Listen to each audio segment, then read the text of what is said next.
Assalamualaikum warahmatullahi wabarakatuh.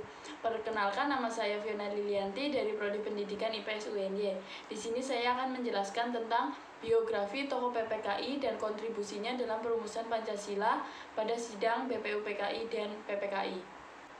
Tokoh yang pertama yaitu Insinyur Soekarno, lahir di Surabaya tanggal 6 Juni 1901, menempuh pendidikan Hollands Instansi School atau HIS di Surabaya, menjabat sebagai Presiden pertama Indonesia, kemudian menjabat sebagai Ketua PPKI, meninggal dan dimakamkan di Blitar tanggal 21 Juni 1970. Peran Insinyur Soekarno dalam keikutsertaan BPUPKI dan PPKI yaitu yang pertama, mengetuai panitia perancang Undang-Undang Dasar pada sidang kedua. Yang kedua, ikut ambil bagian mengusulkan rumusan dasar negara. Ketiga, mengetuai panitia kecil yang bertugas menampung saran dan usulan lainnya dari anggota BPUPKI. 4. Ikut serta sebagai anggota panitia 9 hingga akhirnya dapat menghasilkan Piagam Jakarta. Tokoh yang kedua yaitu Muhammad Hatta. Ia lahir di Bukit Tinggi tanggal 12 Agustus 1902. Ia menjabat sebagai Wakil Presiden pertama Indonesia. Ia berpendidikan di sekolah negeri yang dikelola Belanda dari tahun 1921 sampai dengan 1932. Ia juga menjadi Wakil Ketua PPKI. Ia wafat di Jakarta 14 Maret 1980. Peran Muhammad Hatta dalam keikutsertaan BPUPKI dan PPKI yaitu dapat dilihat dari pengubahan sila pertama pada Piagam Jakarta yang berbunyi ketuhanan dengan kewajiban menjalankan syariat Islam bagi pemeluk-pemeluknya. Sila itu tidak disetujui oleh pihak yang beragama lain. Dengan begitu, Muhammad Hatta mengusulkan perubahan sila pertama menjadi ketuhanan yang Maha Esa. Ia juga menjabat sebagai wakil ketua dalam sidang. Muhammad Hatta juga memberikan penjelasan atau masukan mengenai pendapat dari Soekarno dalam merumuskan hasil Pancasila kepada peserta rapat. Tokoh yang ketiga yaitu Dr. Supomo. Ia lahir di Sukoharjo, Jawa Tengah pada tanggal 22 Januari 1903. Ia merupakan putra pertama Raden Tumenggung Widnodipuro, pejabat Bupati Anom, Inspektur Hasil Negeri Kasunan Surakarta Hadiningrat. Ia berpendidikan di ELS atau Europese Leisure School di Boyolali 1917. Kemudian di Mulo atau Mers Wittebreit Leisure Onderwijs di Solo 1920.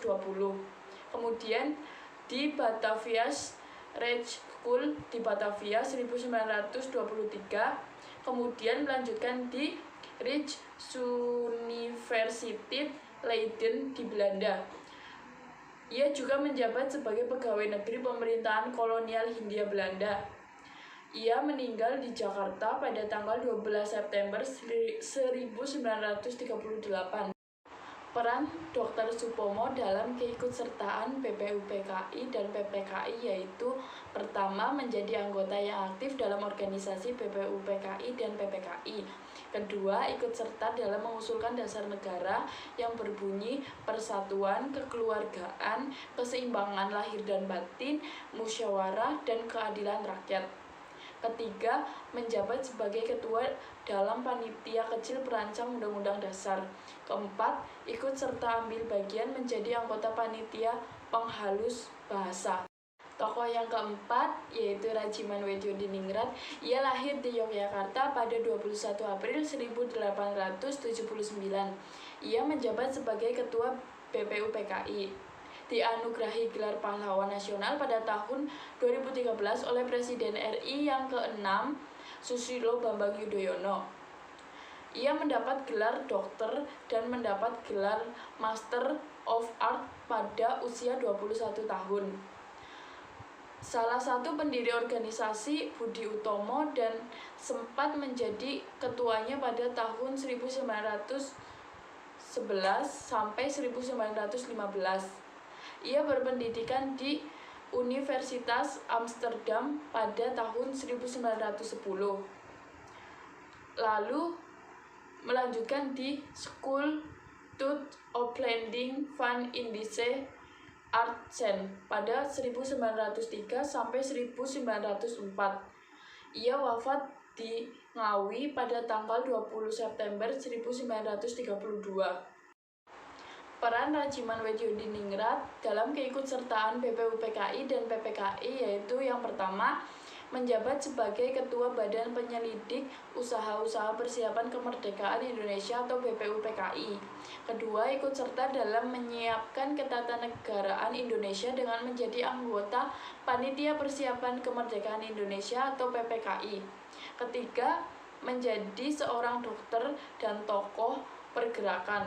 Terbukti dengan terlibatnya beliau di dalam Dewan Pertimbangan Daerah, Dewan Pertimbangan Pusat, dan Majelis Pertimbangan.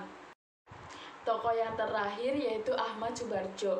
Ia lahir di Karawang 23 Maret 1896. Ia merupakan Menteri Luar Negeri Indonesia yang pertama. Ia memiliki gelar Master in the Rechten yang diperoleh di Universitas Leiden, Belanda pada tahun 1933.